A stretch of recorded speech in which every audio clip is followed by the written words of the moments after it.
2. And I want to just remind you to be sure that as you watch these tapes that you write down everything that is on your before you on the screen, and then you can, of course, you want to paraphrase that as well. Let's look at our third handout that we gave you this week. I'd like you to grab the note sheet that says History Notes on top, Caesar versus Pompey, because we've now come to this period of time where Caesar is one of the consuls of Rome. If you remember, there were two consuls. One would go out with the army, and the other would always stay in Rome, so that they always had a ruler. So the consuls were very important.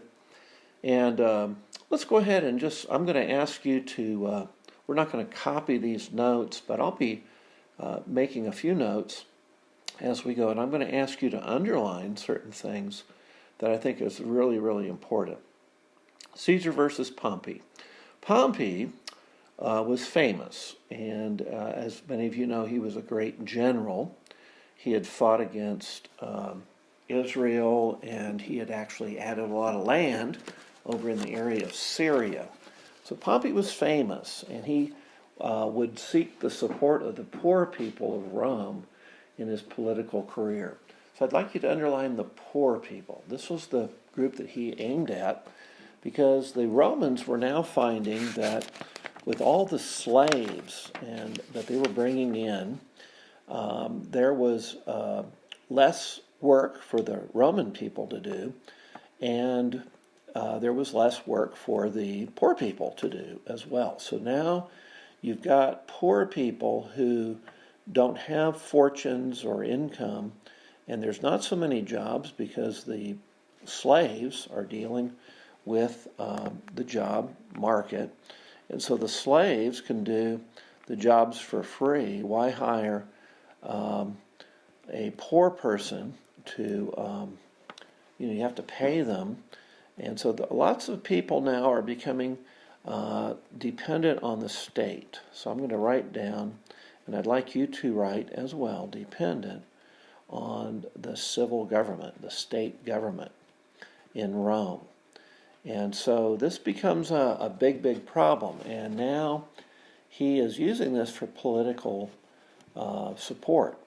Now, Pompey also led the Roman legions in many victories in the Middle East and captured Jerusalem for Rome. I'd like you to underline Jerusalem for Rome in 63 A.D. Now, another person is the consul Julius Caesar. Caesar was also popular with the poor. Caesar helped Pompey get his request for his army and the poor people by being elected consul in 59 BC with Pompey's support. And then he went over the head of the Senate and took Pompey's request straight to the assembly, where the poor people voted. And kind of a was an assembly of all the people of Rome, not just the senators. So, in other words, Caesar has figured a way to get programs and things accomplished by going around the Senate that would have stopped these ideas, and now he's getting his ideas approved for the poor people. And so he's kind of in league with Pompey and Caesar. And I'd like to put down a third person, Pompey, Caesar, and Crassus. Crassus were three men who kind of banded together, and they decide to manipulate Rome and kind of control it. And this was called the First Triumvirate. So it's the First Triumvirate. Triumvirate, trium means three, vir means man. So it really means a three-man rule of Rome. So this is the first time three men gang up together here. Caesar obtained an appointment to a 5-year term as the governor of Gaul. He spent 9 years conquering Gaul as a brilliant general. His conquests extended from the Rhine River to the English Channel. It included France. I'd like to underline, these are the areas that he really added to the Roman Empire through his generalship. And of course, we're reading about the Gallic Wars, and we'll talk about some of that later today. But he was diligent and a fantastic general. So let's underline, it included France, Switzerland, Holland, Belgium, parts of Germany, and he invaded Britain as far north as the Thames River. So Caesar pushed north and invaded England as well. To strengthen his popularity, he wrote his commentaries, which built his reputation as a hero. Would you underline that? That's maybe the biggest point about Caesar's commentaries. The Senate feared Caesar and joined with Pompey against him. They ordered him to disband his army, but Caesar disobeyed, and he crossed the Rubicon River in 49 BC. Would you underline? He disobeyed the Senate, and he crossed the Rubicon. Now, you were never supposed to come south of the Rubicon River with an army, with a legion. Generals always had to leave their army north of the river, and then they would come south and enter Rome. But Caesar broke the law here, and he marched south. This was against Roman law, and as he neared Rome, each city, surprisingly, welcomed him, and Pompey and his allies fled eastward. So Pompey, who was in Rome, knew that Caesar had become so popular that he just took off and fled. Because, I think these are very aggressive, ambitious people, and they see things kind of going against them, and so they run away. Caesar was not a big friend with Pompey or Crassus. These guys were using one another. It was for political gain that they were allies.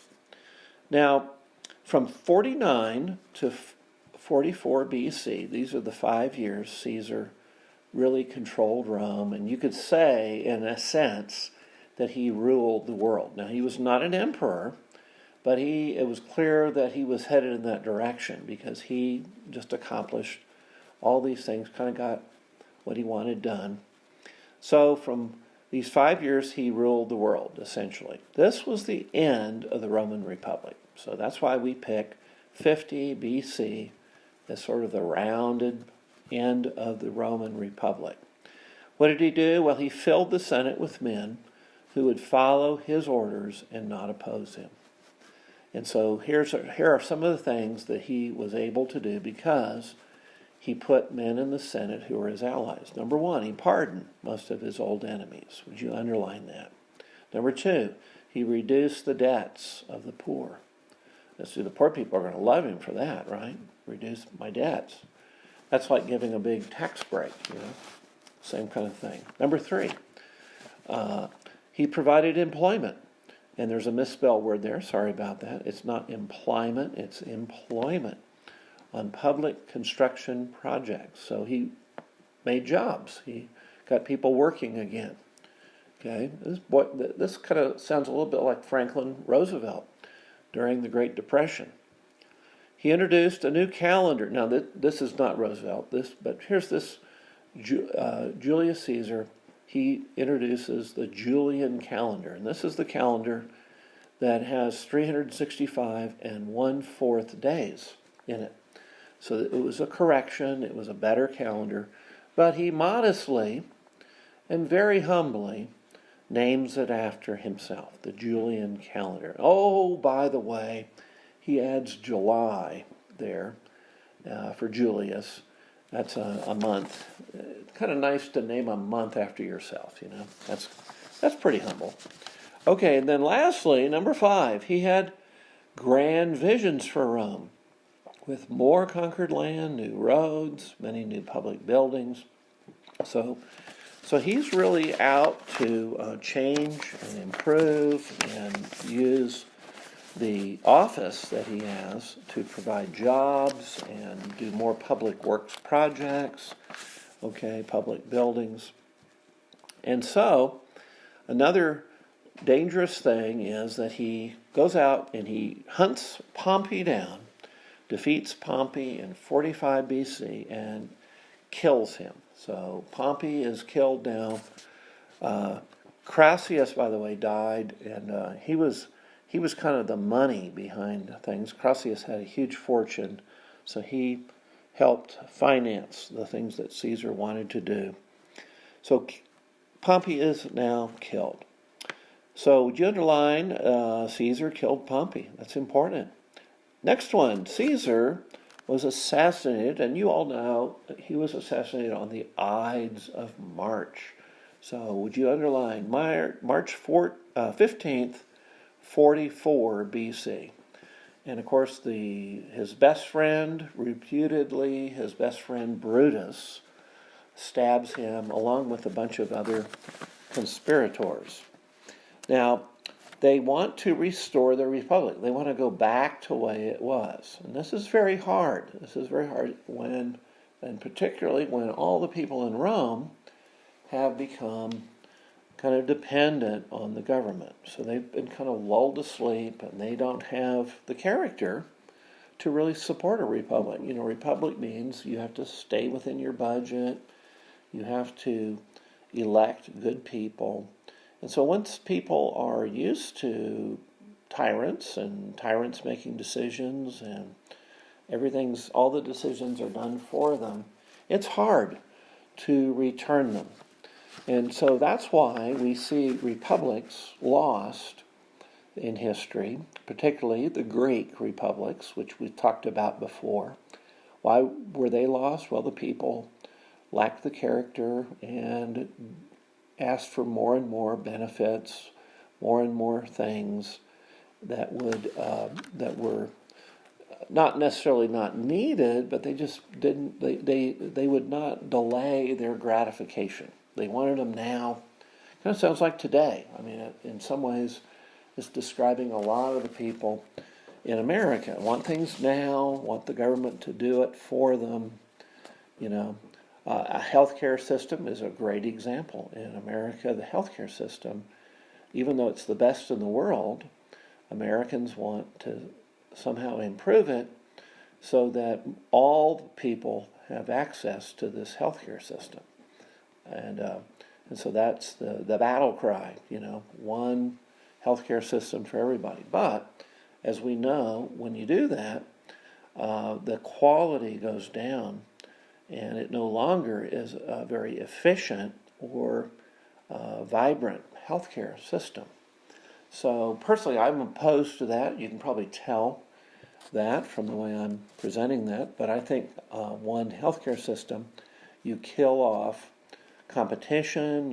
You cannot choose. The government chooses for you, and ultimately there's scarcity. Whenever the government takes over something, they never do it as efficiently or effectively as the market.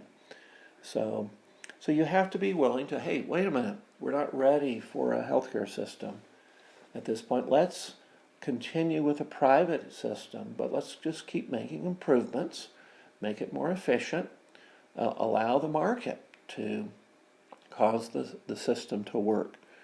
And people have to be willing to do that.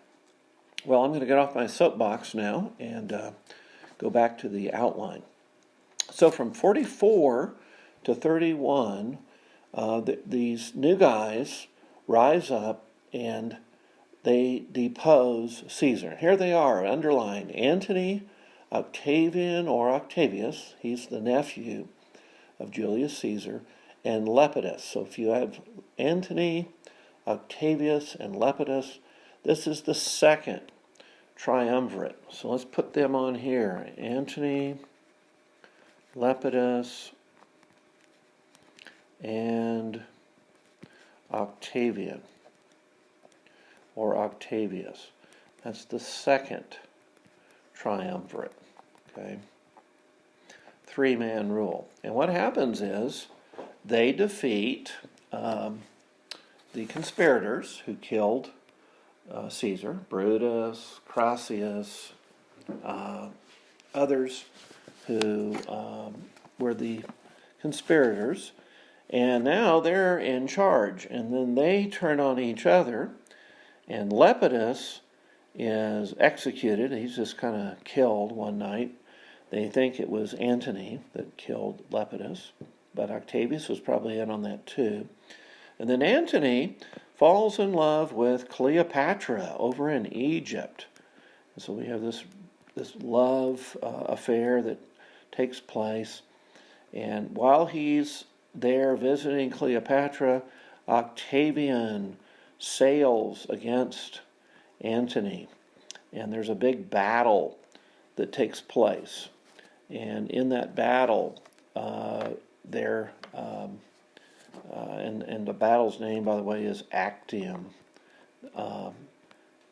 Antony's fleet is wiped out, and he returns to Egypt, and he commits suicide. So Antony is now out of the way. And then Cleopatra realized that she was Antony's love, and now she kills herself because she's going to get probably killed as well, because that's what the Romans do when you are in their way and you have an emperor. The emperor makes the rules, so the emperor would probably execute Cleopatra. So she just kills herself before she has an asp, which is a very poisonous snake, bite her.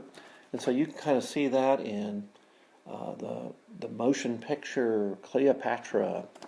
I'm trying to think. I think it's called Antony and Cleopatra. But it's a very expensive movie that was filmed in the 1950s, I believe. But it's an interesting one, and it follows this storyline. So you can see Cleopatra die in that famous movie. By the way, Cleopatra, would you underline there, from 44 to 31, Antony and Octavian ruled in a two-man rule after they got rid of Lepidus. So for 13 years, it was a duumvirate. And of course, the duumvirate was Antony and Octavius. And then, of course, they have a parting of the ways. Duumvirate, duo, dynamic duo, the two-man rule. So that's a problem with a two-man rule, is that one of the guys wants all the rule for themselves. We're dealing with human nature here. So our founding fathers had this great idea, I believe, that hey, we need a president, we need someone who can make quick decisions and declare an emergency and deal with those kinds of situations. But we don't want presidents assassinating each other. They're not president for life. They have a 4-year term. So there's a limit. So people can vote them out if they don't like them. So I think our American solution to that problem was very, very effective. So, in fact, I think it might be the most effective thing in the Constitution. I think the Constitution is full of good ideas, but this is certainly dealing with maybe the number one problem of the ancient world, was all these rulers assassinating one another. So, anyway, remember the Battle of Actium. Actium is where Octavius defeats Antony. Now, we have a sole ruler of Roma, it says there in your notes. Roma was actually what the Italians called Rome. So I kind of put that there for your benefit. And Octavius now becomes the sole ruler. He is now going to declare himself emperor of Rome. Okay? And he enjoyed many titles. Would you underline princeps, which means first citizen? He enjoyed the title imperator, the leader of the Roman army. He enjoyed the title emperor. Okay? So Caesar became a very important title.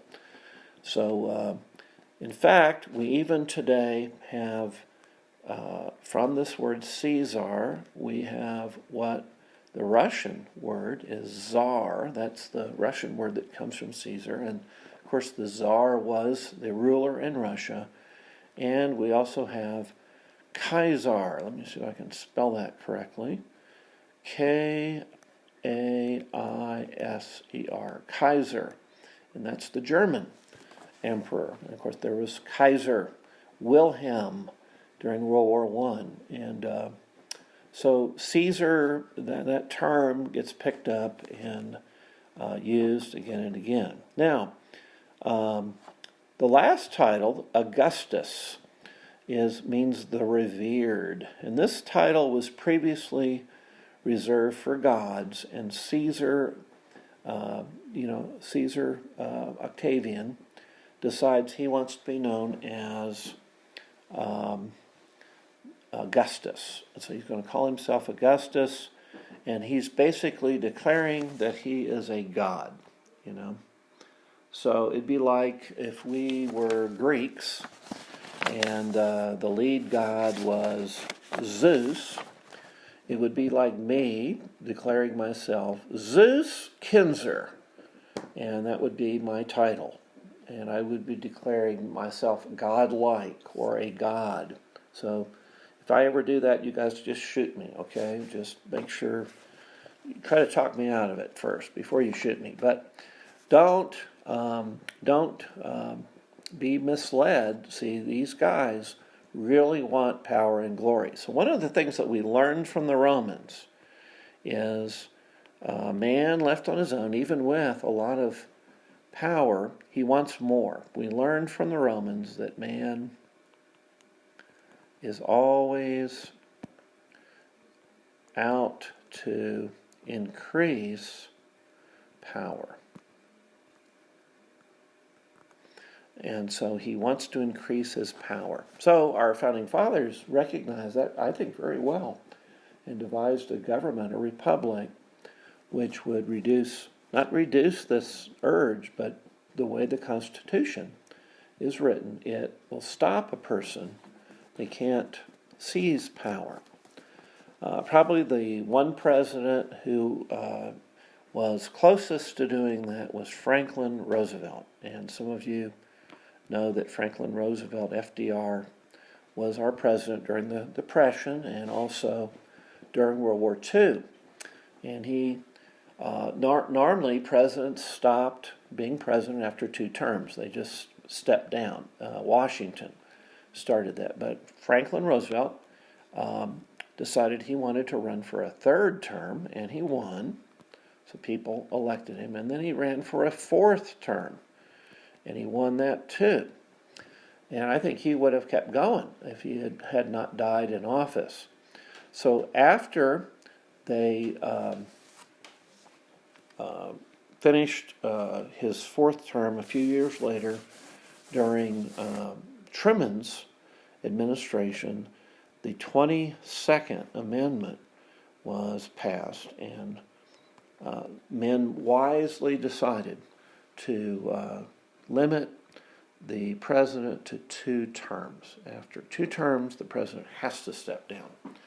So I think that was a very good amendment, and somewhat surprising that they had the fortitude to put that through, particularly after Franklin Roosevelt being such a popular president. But I think it was a very good move for our nation. So let's go ahead and, near the bottom of the page, we're going to finish up here.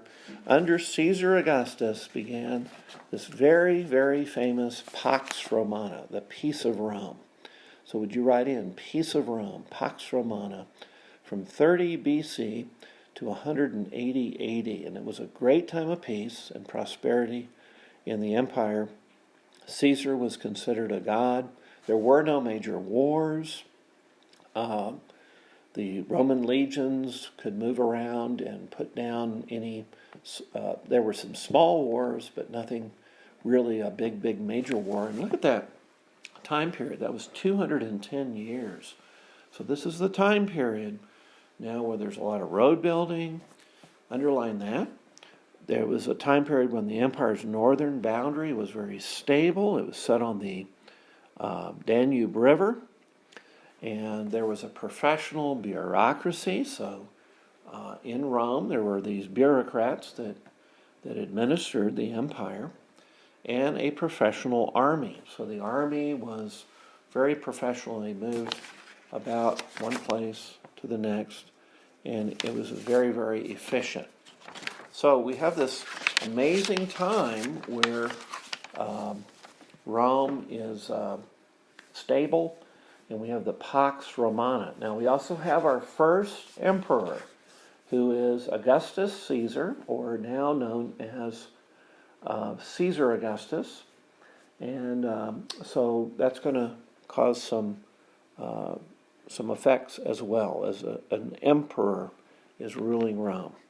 So we're going to stop here and move to our next part 3 video.